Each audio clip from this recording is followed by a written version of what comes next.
global warming. Since the Industrial Revolution, the global annual temperature has increased in total by a little more than 1 degree Celsius, or about 2 degrees Fahrenheit. Between 1880, the year that accurate record keeping began, and 1980, it rose on average by 0.07 degrees Celsius, or 0.13 degrees Fahrenheit. Every 10 years, since 1981, however, the rate of increase has more than doubled.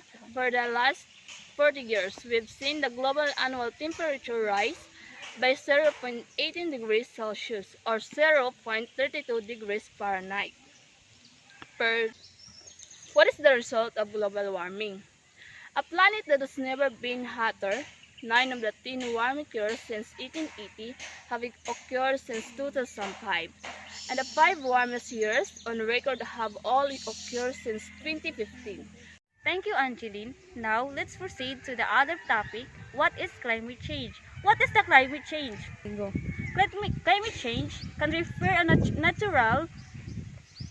change can refer to natural fluctuation in the Earth's range temperature through Google time between cold periods known as ice ages, and warm period. It is different for global warming From the term climate change and global warming are often used interchangeably, but climate change broadly refers to persistent change and revenge weather. The terms climate change and global warming are often used interchangeably, but climate change broadly refers to persistent changes in average weather. Precipitation, HUMSS, word atmospheric pressure, ocean temperature. Global warming normally refers to areas in the Earth average global temperature. The climate change we are currently experiencing, however, induced by human activity. Scientists have concluded that over the last 50 years, the Earth is in the natural factors, like solar intensity and volcano activity.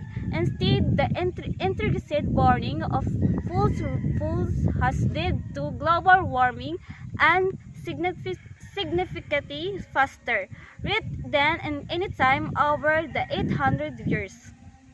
So now we have 2 examples of a peak of climate change. So the first one, increased heat, and the second one, drought and insect outbreaks. All linked to climate change have increased wildfires, declining water supplies, reduced agricultural yields, health impacts in cities due to heat and flooding, and erosion and coastal areas are additional concern. So when we say increased heat, it is extreme heat events are on the rise. More areas likely be affected by extreme heat more often, more severely, and for longer period of time. Insect outbreaks are often driven by drought, which stresses host trees, but also by many other factors. Temperature directly through developmental rates and several that drive population success.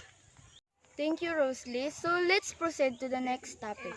Adaptation. Adaptation to climate change. Ways to adapt the situation of global warming. The first one, practice conservation of natural resources. Air, water, soil, minerals, plants, and animals are all natural resources on the planet. Conservation is taking care of these resources that all living beings can benefit from them now and the future. The second one is reduce pollution and waste. For on-the-go refreshments, use a reusable bottle or cup. Bringing your own water with you reduces the likelihood of buying more expensive beverage on the go. This will get rid of the single-use containers that they come in.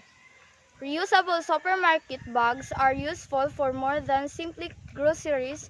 You may already have reusable grocery bag similar to reusable water bottles, but it is sometimes forgotten at home. energy. Make prudent purchases and recycle what you can. You may limit the amount of garbage you make by selecting products that have less wrapping or come in recyclable packaging. It should be composted. Compost and use your fruit and vegetable waste, eggshells, coffee grounds, grass clipping, and leaves in your plant. The third one, reuse water. Collecting part of the water you use in the shower is the simplest way to start reusing water at home. A simple bucket would suffice. Simply place it beneath the stream while waiting for the water to warm up. Then move it in front of you. Once you've jumped in, the water can then be used to flush the toilet or irrigate your garden. The last one, recycled products.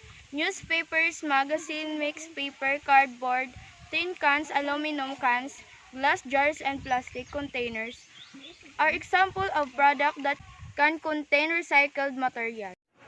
Thank you, Kathleen. And now let's proceed to the next topic. The transactional migration and oversized Filipino worker.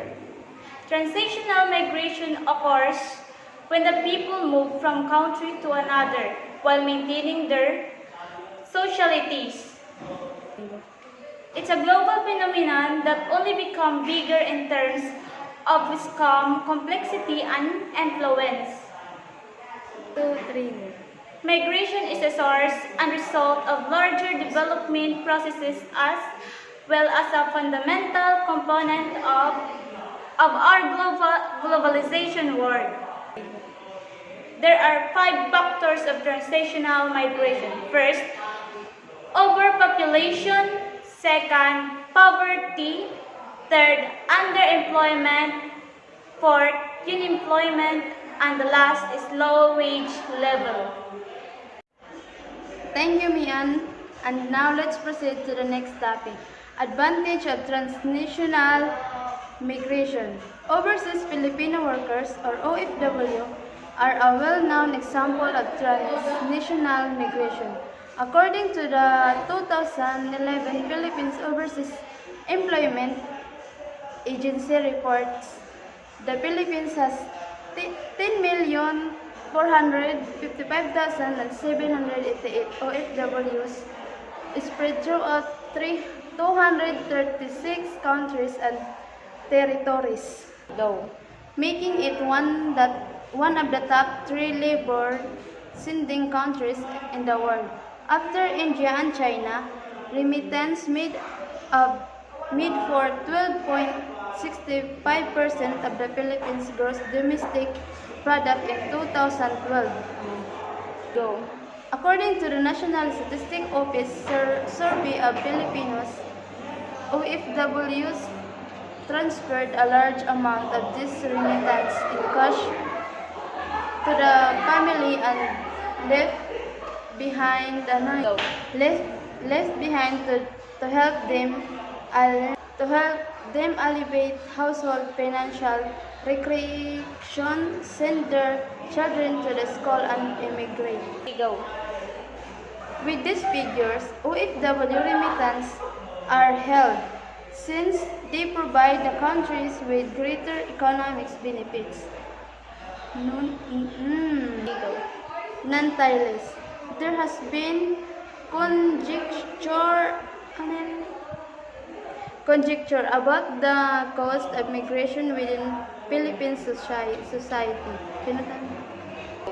In an unusual turn of events, the Philippines has become so successful as a labor exporter that it has neglected to establish and defend development processes. The goal of sending 1 million workers of per years indicate that migration will play a significant role in the country's long-term development plans and projects.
face.